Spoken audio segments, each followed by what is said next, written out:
Dieting started with questionable eating advice from an English poet, evolved to incorporate chewing techniques to make you crap less, and really went off the rails with the invention of amphetamines, cigarettes, and laxatives. Hey everyone, I'm Natalie, and this is the bizarre history of dieting. And who better to start with than the first celebrity diet icon, Lord Byron. Pale, thin, and obsessed with losing weight, Byron worked hard at maintaining his image as the quintessential romantic poet. His go-to slimming tactics? Wearing layers of clothes to sweat, staving off hunger by smoking cigars, and eating flattened potatoes soaked in vinegar. People ate this up, and young women everywhere tried to emulate him. But one thing the Romantic period didn't romanticize was carbs. Nearly 200 years before keto, in 1825, a French lawyer and politician, Jean Anton, I don't think my mouth works that way. Jean-Antelme Brillat-Savarin. Nearly 200 years before keto, in 1825, a French lawyer and politician, Jean Anton Brillat-Savarin, finally recommended the first low-carb diet, and his advice was actually pretty solid. In his popular book, Physiologie du goût, he wrote the cause of obesity is too much starch and flour-based foods, and he recognized people should eat in moderation and exercise. Wait a second, that's actually really good advice. Then why are we still coming up with crazy diet trends today? Well, it might be because his book also included lines like, "A dinner without cheese is like a pretty woman with only one eye." In the US, things were a little more uptight with a minister named Sylvester Graham, who lectured to crowds about the advantages of a vegetarian diet and the evils of alcohol. I'm drunk! Not only was Graham basically the first wellness Instagrammer, he's also responsible for another dietary innovation, the Graham cracker. What about these is healthy? They're literally cookies. The idea behind the cracker and his whole diet was to help repress sexual urges. No tongues. So yes, we can thank Graham for laying the foundation for s'mores, but let's not forget the whole point of these celibacy crackers. it's good for keeping down the urges. You know how grocery aisles are packed with gossip magazines filled with personal diet tips from the stars? Well, it was like that back in the 1860s too.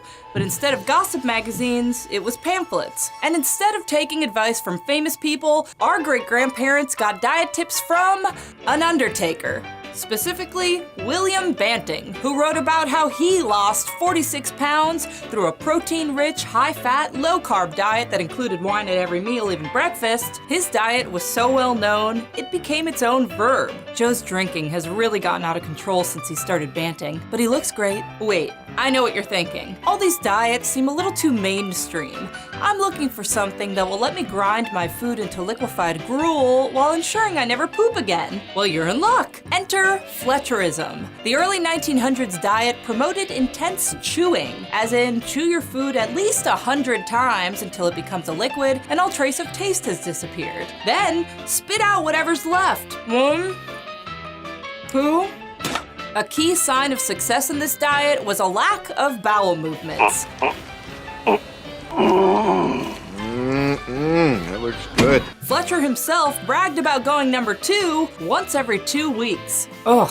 The turn of the century and the Industrial Revolution brought a massive shift in not only who was dieting, but how they were doing it. Before, being overweight was mostly a middle and upper class problem, but working class people were now moving to cities. They had a little more cash and were eating fewer fresh foods. Couple that with the arrival of semi-modern medicine, and you've got the perfect recipe for the quick fix diet fad. Open a magazine anywhere in the US in the early 1900s, and you'd see ads for diet pills and drugs, and some were just plain dangerous, like loaded with small amounts of arsenic dangerous. But if you didn't want to choke down dangerous pills to fit into your flapper dress, there were alternatives, like cigarettes. Lucky Strike started an ad campaign encouraging people to smoke instead of reaching for that cupcake. And if smoking wasn't your bag, you could have tried this chewing gum that's laced with laxatives. Fat rolls off while you chew. As the early 20th century brought a wave of scientific and industrial progress, some weight loss trends seemed downright medieval. This led to a whole mess of mechanical, vibrating contraptions that supposedly slimmed you down without you having to move at all. Then, in the 50s, diet pills made a huge comeback. They were known as Mother's Little Helpers and filled the medicine cabinets of mid-century housewives everywhere. Most of the pills were a mix of amphetamines and other questionable chemicals, and some people died from using them. By 1970, 8% of all prescriptions in the US were for amphetamines. But amphetamines had a few problems. Well, with the fact that they stopped working after a while and, killing people. So companies started to get creative. Diet industry madmen brought forward a head-spinning array of pills, books, and diet systems, along with celebrity faces to market them. Since then, so many diets have been invented, it'll probably take me 10 minutes to name them all. Prepare to fast forward! The cabbage soup diet, Weight Watchers, the grapefruit diet.